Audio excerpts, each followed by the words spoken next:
Hi there. In this video, we are going to discuss about the amyloidosis or amyloid deposit inside the body. So let's start it. Amyloidosis is basically deposition of the abnormal proteins inside the body. It may be deposition of, you can simply say deposition of proteins inside the body. Deposition of proteins into the extracellular matrix, and these proteins can be normal or they can be abnormal. They are not always abnormal, they can be normal. Okay, and these proteins mostly deposit in the beta pleated sheet structure. Okay, in biochemistry you have studied that proteins have different level of their organization, which is primary structure, secondary structure, tertiary structure, and quaternary structure. So in secondary structure there was a specific structure which was known as beta pleated sheet. So mostly amyloid deposit occur in the beta pleated sheet format, and these proteins form fibrillar networks in the extracellular matrix, and they can lead to the varied range of the damage depending upon their extent of deposition.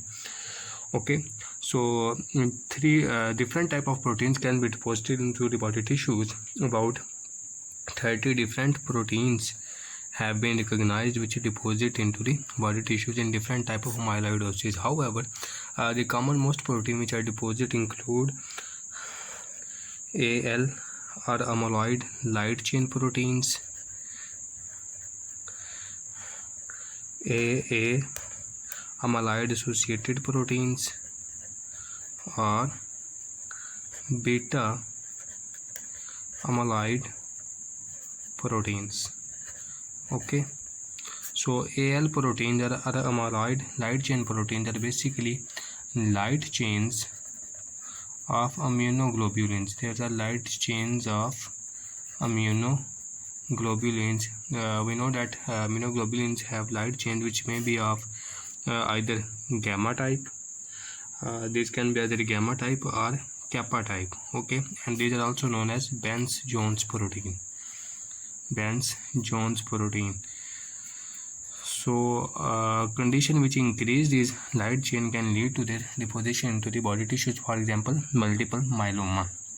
Okay, so these are AL or amyloid light chain protein which get deposited into the body tissues, which are basically Benz-Jones proteins are gamma and kappa chains, and gamma chains have higher intensity of deposition, about 6 times more you can say intensity of deposition into the body tissues. And other are amyloid associated proteins. These are basically proteolytic product of the serum amyloid A protein. Serum amyloid A protein is basically acute phase protein, and it is increased in the various inflammatory conditions.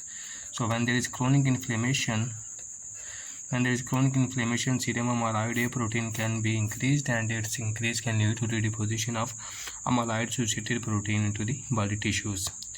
And there is beta amyloid protein, which is a proteolytic product of amyloid precursor protein, which is a transmembrane protein, and its deposition can occur into the other disease, for example Alzheimer's disease. Okay, so these three are principal proteins which are deposited into the body tissues in amyloidosis. Okay, so amyloidosis can be classified as primary amyloidosis as well as secondary amyloidosis. Okay, in primary amyloidosis, basically amyloid deposition is occurring directly to the body tissues, and it can be due to direct increase in the this protein. Basically AL protein deposition comes into the primary amyloidosis, in which the reproduction of these chains are increased due to some defect of plasma cell, for example in multiple myeloma, and they get deposited into the body tissues. However, secondary amyloidosis is due to some other inflammatory conditions, and this inflammatory condition can be autoimmune disease, or they can be bacterial or viral infection. However, this with the advancement of medicine, risk of bacterial or viral infection is somehow tackled. So basically they get deposited in inflammatory condition, and among the inflammatory condition are is uncontrolled RA can be a leading cause for deposition of serum amyloid A protein into the body tissues. So primary is basically due to defect of the plasma cell, which lead to the increased production of amyloid protein, amyloid light chain protein, and lead to their deposition. And secondary deposition is basically deposition in response to inflammation. Next, this classification is somehow vague. They can be also classified as third in the same similar classification. Third may be familial amyloidosis, in which there is a genetic tendency of increased deposition of amyloid protein, and this familial can be manifest itself in the form of familial Mediterranean fever, as well as it can manifest itself in the form of transthyretin deposition into the tissues. Okay, so familial Mediterranean fever is an autoimmune recessive disorder. It is an autoimmune recessive disease in which there is increased incidence of inflammation due to production of interleukin 1. There is increased production of interleukin 1, which lead to the increased inflammation and can lead to peritonitis, pleuritis, and synovitis. However, there is autosomal dominant type. This is transthyretin condition is a autosomal dominant disease in which there is a mutant transthyretin in susceptible individuals, and it gets deposited either into neuron or into the cardiac tissue. Okay, so however, this classification was somehow vague. Okay, so more clear classification can be made here, in which we can classify amyloid deposition into two categories. One is systemic deposition, and other one is localized deposition. Okay, so in systemic deposition we put amyloid light chain deposition, which was in multiple myeloma or primary, also falls here, and due to inflammation, which was amyloid A deposition, also falls here due to inflammation. Okay, so next one was familial Mediterranean fever. Okay, familial Mediterranean fever also falls here. Okay, so this systemic amyloidosis can manifest itself in various forms. For example, it can damage kidneys and up to extent leading to nephrotic syndrome. It can it cause pericarditis and also damage the heart tissue, leading to the cardiac arrhythmias. Okay, it can damage tongue and interfere with the speak process, and it can also cause malabsorption syndrome, as it damages the GIT tissues and disrupts the normal absorption of the food. Okay, so it can manifest itself differently depending on the extent of tissue damage. Next we come toward localized, and this localized can be, as we discussed in familial or the familial amyloidosis, that was about mutant transthyretin. So mutant transthyretin can deposit into the heart tissue, and it can cause cardiac symptoms. Okay, however, there can also be senile cardiac deposition of the normal transthyretin. Normal transthyretin can deposit into the cardiac tissue in persons about 80 years of age, and it doesn't produce much symptoms. Okay, this is basically age related amyloidosis.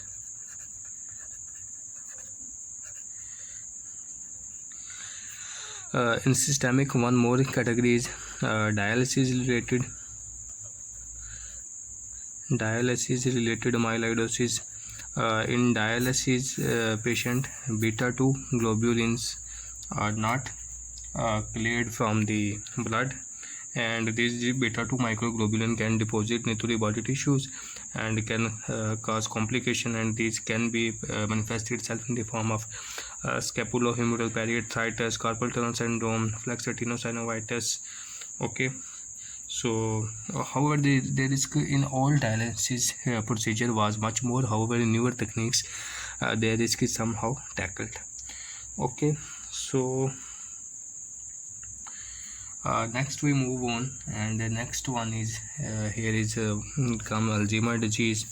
You can put here Alzheimer disease too, which is due to amyloid beta deposition in brain. And then you can put here endocrine. You can put here endocrine.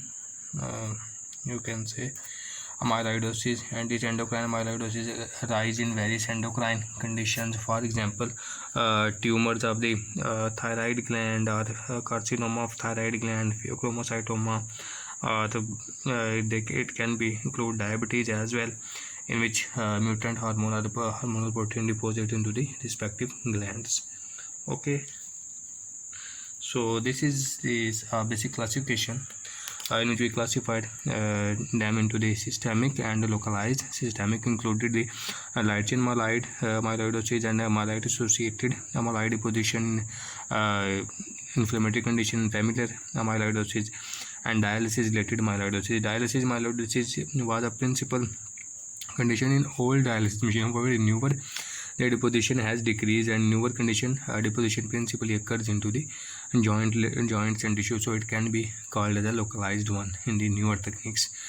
However, localized include one is deposition of mutant transthyretin, which is familial, and there can be senile or you can say senile cardiac myopathy, in which there is deposition of normal transthyretin in older individuals. Then in Alzheimer's disease, amyloid beta deposit can occur, and endocrine disorder or endocrine tumors, there can also be deposition of amyloid. Okay, so clinical symptoms of amyloid vary depending upon the tissue involvement, and for the diagnosis of amyloid, tissue biopsy is preferred, and this biopsy can be performed from renal tissue, or it can be performed from abdominal fat pad,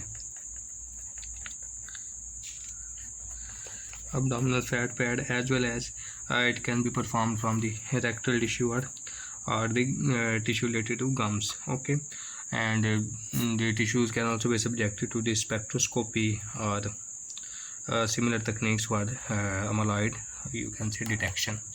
So it was basically an overview of amyloidosis. So coming toward the book here, so this was the amyloid topic, and it is the same that fibrillar protein are getting deposited, and amyloid, light chain amyloid, and amyloid associated amyloid, and beta amyloid proteins are principal protein which get deposited in amyloid. And classification of amyloid was here into the primary amyloidosis, which was related to the multiple myeloma, and next one was secondary amyloidosis, which are related to the inflammatory conditions.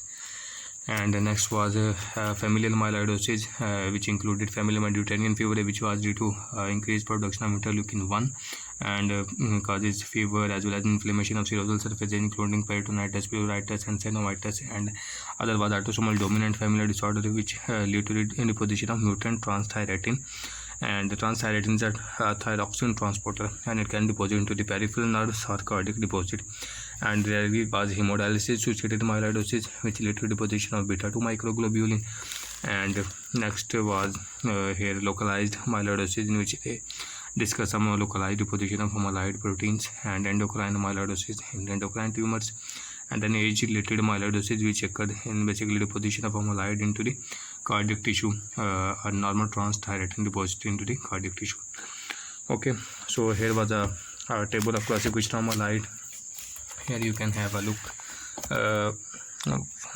Initially there is systemic amyloidosis, which included primary amyloidosis, and reactive systemic amyloidosis, secondary amyloidosis, and hemodialysis related amyloidosis. And hereditary included familial Mediterranean fever and familial amyloidotic neuropathies, which was due to deposition of transthyretin in neuronal tissue, and systemic senile amyloidosis.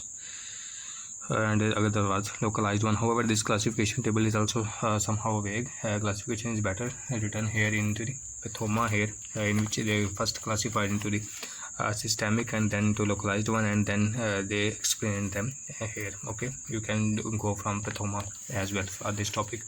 However, give a read to the Robbins too. And next we need to cram the morphology here, and then our clinical features, which depend upon the tissue affected, and they can involve kidneys, can lead to nephrotic syndrome, they can involve heart, can lead to cardiac arrhythmias, they can involve gastrointestinal tissue, and they can also involve vessels and can lead to vascular fragility as well as bleeding, can affect the factor 10 and lead to the life-threatening bleeding disorders. So biopsy of kidney as well as rectal or the gum-related tissue as well as the abdominal fat pad can help to diagnose the amyloidosis. So it was all about today's lecture, and with this lecture our chapter 5 ends here. Thank you.